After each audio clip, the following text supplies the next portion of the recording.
barnaamijkan waa mid ka mid ah barnaamijyo taxane ah oo aan uga hadlayno iskaashiga Mareykanka iyo Soomaaliya gaar ahaan dhinacyada caafimaadka, waxbarashada, hal-abuurka ganacsiga, xoojinta haweenka, xorriyatul qowlka iyo saxaafadda, xoojinta sharciga iyo amniga, tamarta iyo horumarinta kaabayaasha dhaqaalaha, maamul wanaagga iyo sidoo kale gargaarka bini'aadanimo.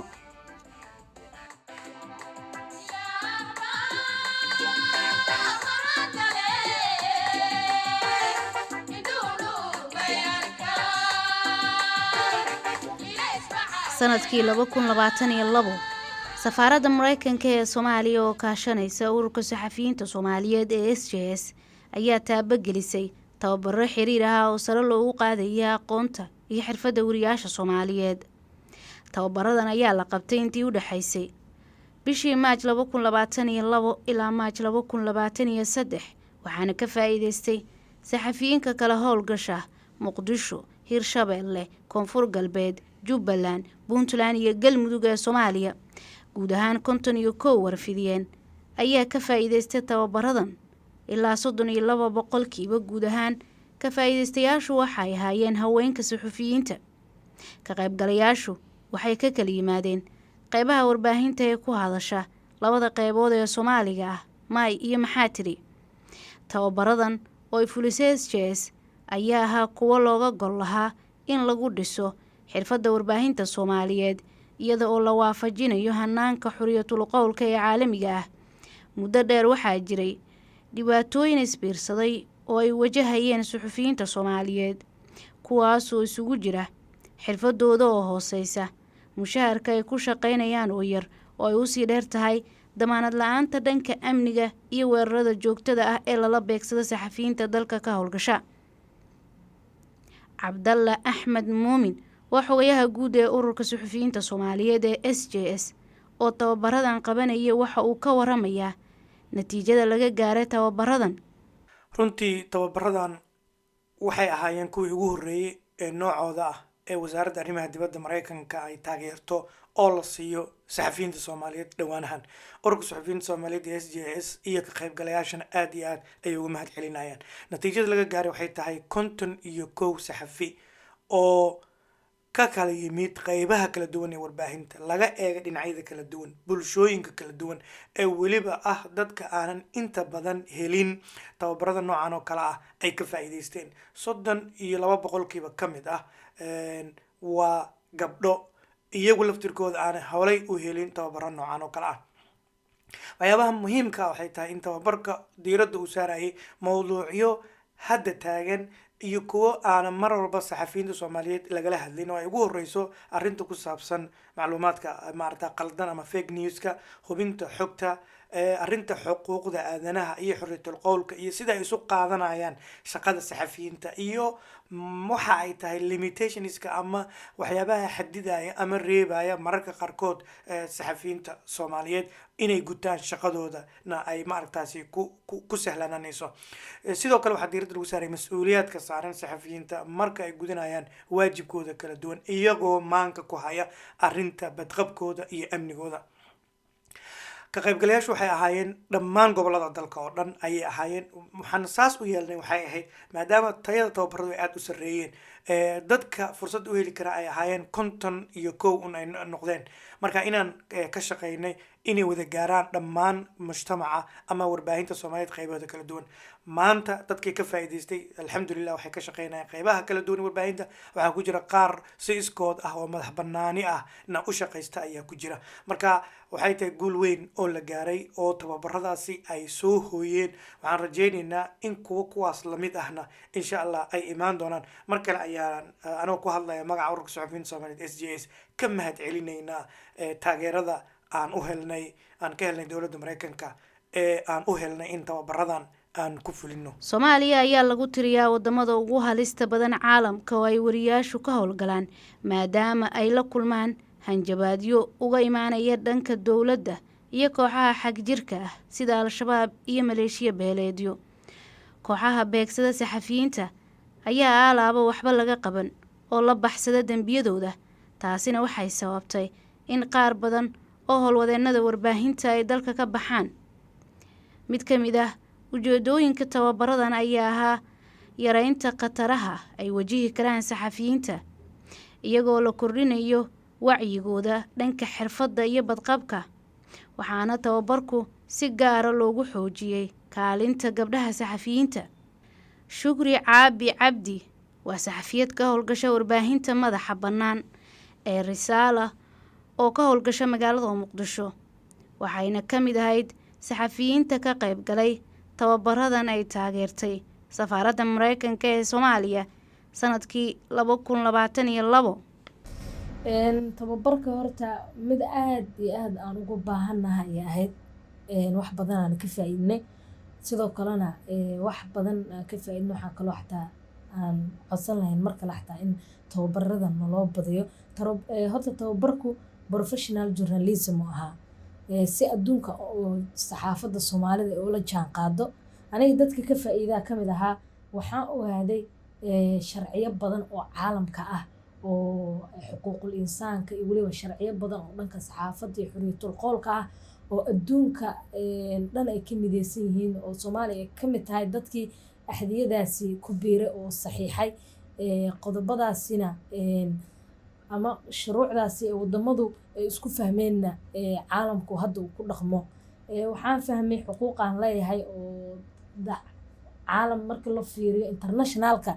xuquuq aan leeyahay oo ku doodi karo. gudaha markii la dhahana dastuurka wax badan oo aan ku leeyahay oo aan ka fahmo marka horena aanan ogeyn. waxaa kaloo ka mid ah waxyaabaha aan ka fahmay haddii aan soo qaato. marka hore horta dastuurka kumeel gaarka ah marka akhrinayso qodobo si gooni u dhahayo qofka saxafiga ah kuma qorna, laakiin waa arkaysa qodobo dhahayo qodobka hadda 18aad oo kale wuxuu leeyahay ra'yiga iyo weliba afkaarta, oo ka hadla xorriyadda ra'yiga iyo afkaarta.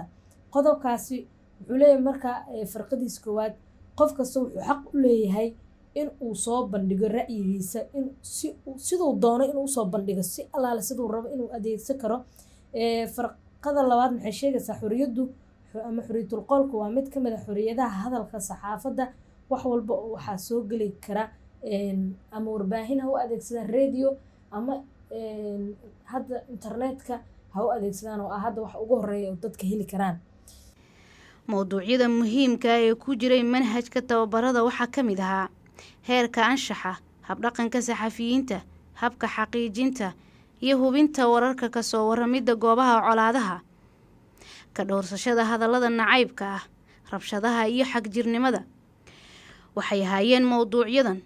kuwa muhiim u ah shaqada iyo badqabka suxufiyiinta Soomaaliyeed ee ka howlgala warbaahinta dalka, kuwaas oo aan heli jirin tababaradan kuwan la mid ah oo wax ka bedela hanaankooda shaqo. Sayid Cali Maxamed waa saxafi muddo dheer ka howlgala gobolka Shabeellaha Hoose, halkaas ka sukow khataraha amni iyo daruufaha nololeed ee ka jira ay u dheer tahay inaanu jirin cid siisa tababaro xirfadeed oo lagu horumarinayo shaqadiisa warbaahinta. wuxuu markii ugu horeysay fursad u yeeshay inuu ka soo qayb galo tababarada SJS iyo safaaradda Mareykanka ee Soomaaliya. ani horta nasiibaan leeyahay marka runta kuu sheego. horey tababar waa ay u qabatay SJS, tababaro badan waa qabatay. aniga markaasi leema aqoonin oo ma arkin haddii lii ka silaa wali ugu dari lahay sooma wariyaasha oo idaacadaha ku hadla oo keliya ahaayay ma caan baxsaneen.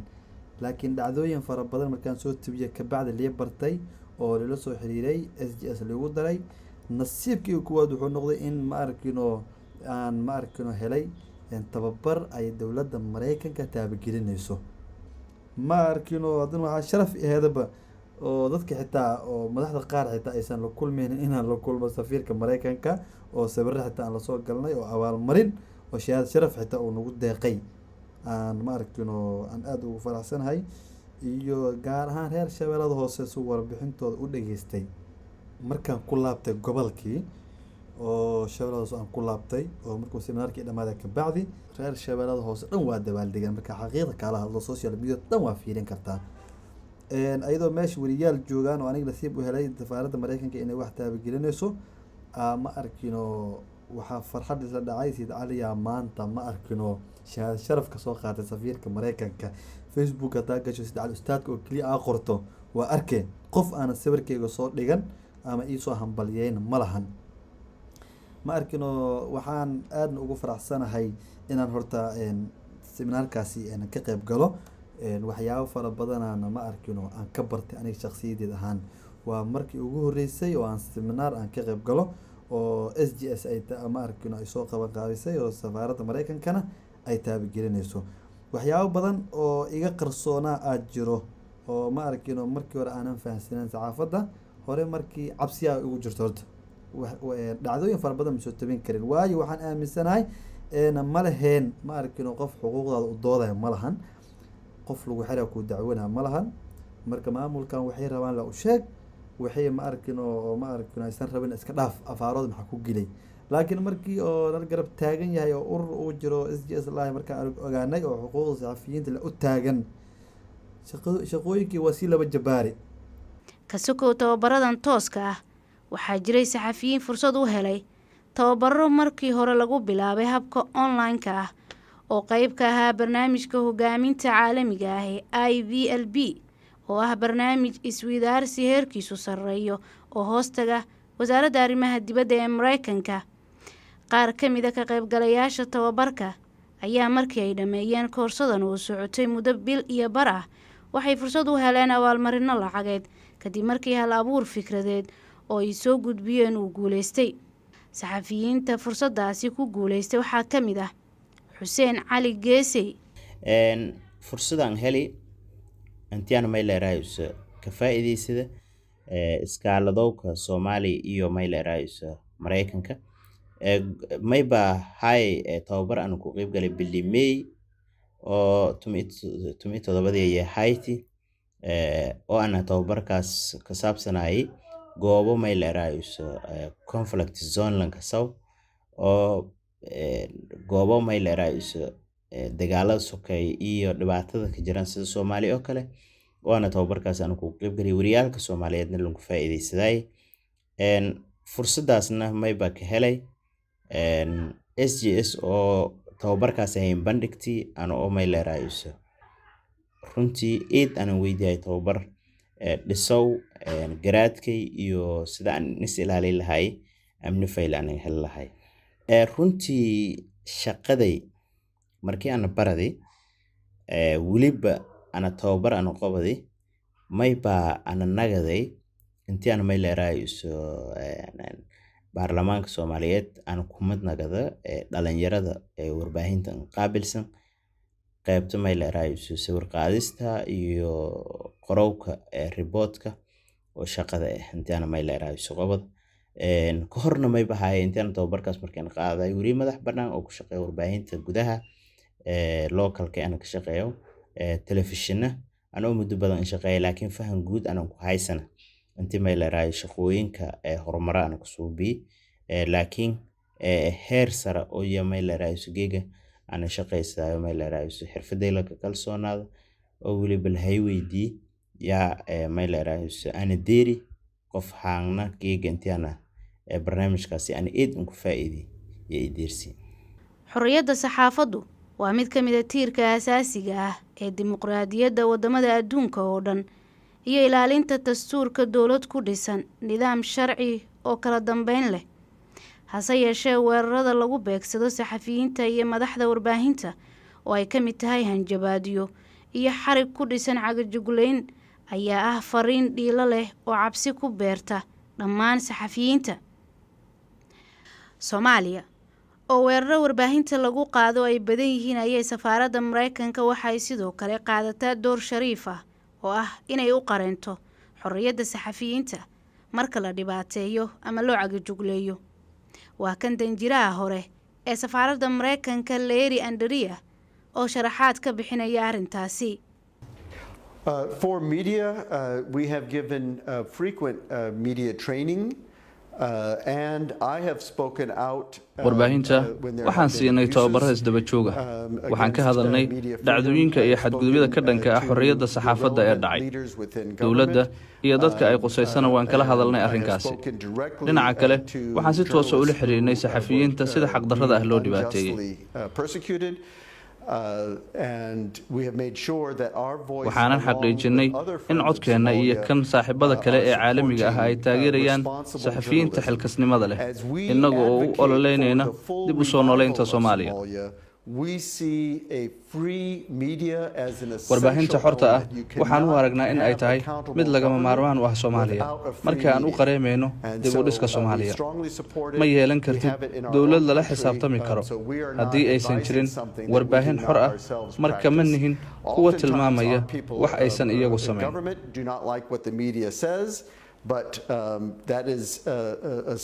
taasi waa nidaam u ogolaanaya in waxa ay warbaahintu sheegayso ay noqdaan kuwa ku jira suuqa fikradaha ku saabsan dimuqraadiyadda